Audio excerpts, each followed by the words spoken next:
ভারত আমার ভারতবর্ষ, স্বদেশ আমার স্বপ্ন গো, তোমাতে আমরা লোভিয়া জনম। নমস্কার, কেমন আছেন সবাই? আশা করি ভালোই আছেন। আপনাদের সবাইকে ৭৯তম স্বাধীনতা দিবসের শুভেচ্ছা। হাতে তিরঙ্গা পতাকা, মুখে বন্দে মাতরম ধ্বনি, এগিয়ে চলেছেন এক বৃদ্ধা। একে একে ডান হাত, তারপরে বামুড় এবং সবশেষে কপালে ব্রিটিশ পুলিশের গুলি খেয়ে মাটিতে লুটিয়ে পড়ে সেই বৃদ্ধা। বয়স ছিল ৭৩ বছর, নাম ছিল গান্ধীগুড়ি। আজকে আমি আপনাদের নিয়ে যাচ্ছি তারই বাড়ি। ঘুরবেন আপনি, ঘোরাবো আমি। আমার সাথে ঘুরতে হলে চ্যানেলটা অবশ্যই সাবস্ক্রাইব করবেন। আমার ভারতবর্ষ, স্বদেশ আমার স্বপ্ন গো, তোমাতে আমরা লোভিয়া জনম, ধন্য হয়েছি ধন্য গো। বহু শহীদদের আত্মত্যাগের বিনিময়ে এসেছে আমাদের স্বাধীনতা। স্বাধীনতার এই যুদ্ধে পুরুষদের পাশে সমানভাবে এগিয়ে এসেছিলেন পরাধীন ভারতের বাংলার বীরাঙ্গনা নারীরাও। বাংলার মাটি, বাংলার মানুষ, আর এই মাটিতেই জন্ম নিয়েছিলেন এমন এক নারী যিনি স্বাধীনতার জন্য শেষ নিঃশ্বাস পর্যন্ত লড়েছিলেন। আজ আমি এসেছি তমলুকে ছোট্ট গ্রামে মাতঙ্গিনী হাজরার বাড়ি ও সংগ্রহশালায়, যেখানে প্রতিটি দেওয়াল, প্রতিটি ছবি যেন বলে চলে এক বিদ্রোহিনীর গল্প।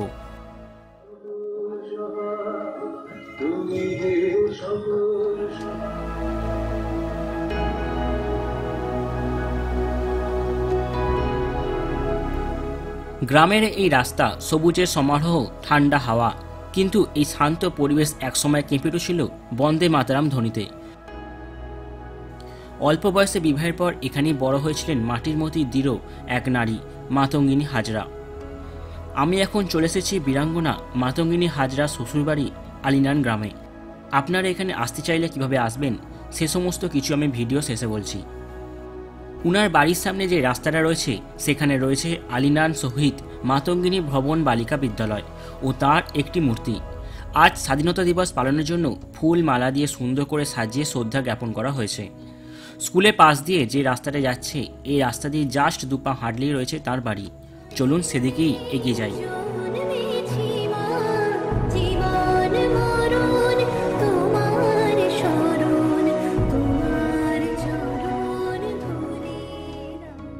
এটাই সেই দোতলা মাটির বাড়ি এবং পাশেই গড়ে তোলা হয়েছে একটি সংগ্রহশালা। প্রবেশমুখী মাতঙ্গিনী দেবীর মূর্তি, হাতে জাতীয় পতাকা, যেন চিরকাল এগিয়ে চলার আহ্বান জানাচ্ছেন। ভিতরে ঢুকলেই দেখতে পাবেন তার ব্যবহৃত সামগ্রী, পুরনো ছবি, এমনকি তার সংগ্রামী জীবন সম্পর্কিত বিভিন্ন ঘটনা। তখনকার অবিভক্ত মেদিনীপুর জেলার তমলুকের কাছে হোগলা গ্রামে এক কৃষক পরিবারে জন্ম মাতঙ্গিনী হাজরার। বিদ্যালয়ে ভর্তি হবার পরপরই খুবই অল্প বয়সে ৬০ বছর বয়সী বিপ্লবীক ত্রিলোচন হাজরার সঙ্গে বিয়ে হয়ে গিয়েছিল। তখন তার বয়স মাত্র ১১ বছর, কিন্তু সংসার জীবন বেশি দিন টেকেনি। বিয়ের মাত্র ৬ বছরের মধ্যে নিঃসন্তান অবস্থায় মৃত্যু হয় তার স্বামীর। খুবই অল্প বয়সেই তিনি বিধবা হয়ে যান। ১৮৭০ সালে ১৯ অক্টোবর জন্ম মাতঙ্গিনী হাজরার। স্বামী হারানোর পর একা হয়েও থেমে থাকেননি। তিনি দেশমাতৃকার জন্য কিছু করার তাগিদ অনুভব করেন অন্তরে, আর তাই তিনি প্রায় প্রতিদিনই চলে আসতেন সিউড়িতে প্রখ্যাত স্বাধীনতা সংগ্রামী গুণধর ভৌমিকের বাড়িতে। গুণধর এবং তার স্ত্রী দুজনেই ছিলেন স্বাধীনতা সংগ্রামী। তাঁদের ২ বছরের ছোট্ট শিশু এক্সিমার লেজারের আবিষ্কর্তা বিজ্ঞানী ডক্টর মণি ভৌমিককে তিনি সন্তান স্নেহে কোলে তুলে নেন। স্বাধীনতা সংগ্রামী গুণধর ভৌমিকের সান্নিধ্যে আসতেই ধীরে ধীরে তিনি স্বাধীনতা সংগ্রাম সম্পর্কিত বিভিন্ন ঘটনার সঙ্গে জড়িয়ে পড়েন। ১৯২১ সালে ব্রিটিশদের বিরুদ্ধে অসহযোগ ও কুইট ইন্ডিয়া আন্দোলনে সক্রিয়ভাবে অংশ নেন। তিনি ছিলেন একজন কট্টর গান্ধীবাদী এবং সেজন্য তিনি গান্ধীবুড়ি নামে পরিচিত ছিলেন। চলুন এবার প্রবেশ করি সংগ্রহশালার মধ্যে।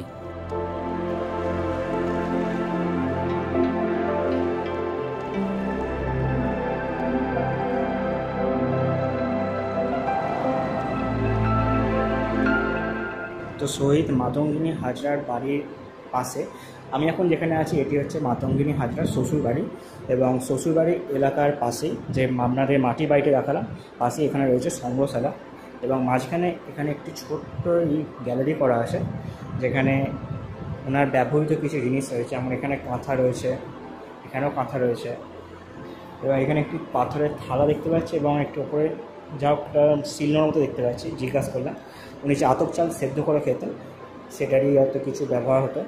এখানে ডাক টিকিট রয়েছে, ওনার সম্পর্কে কিছু বই রয়েছে, আর এখানে রয়েছে ওনার একটি শেষ ছবি যখন 29শে সেপ্টেম্বর 1942 সালে যখন গুলিবিদ্ধ হয়েছিলেন তখনকার ছবি।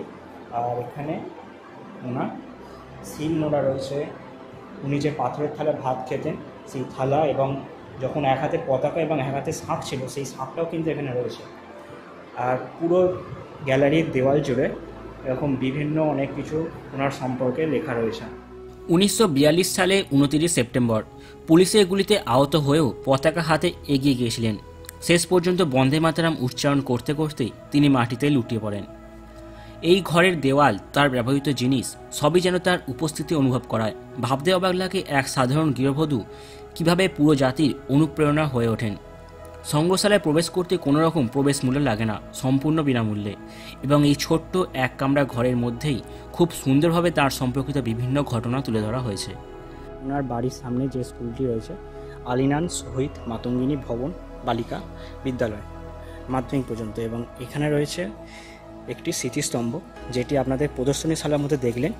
ইন্দিরা গান্ধী, তখনকার তৎকালীন প্রধানমন্ত্রী ইন্দিরা গান্ধী এসে এই স্মৃতিস্তম্ভটি এখানে উদ্বোধন করেছিলেন।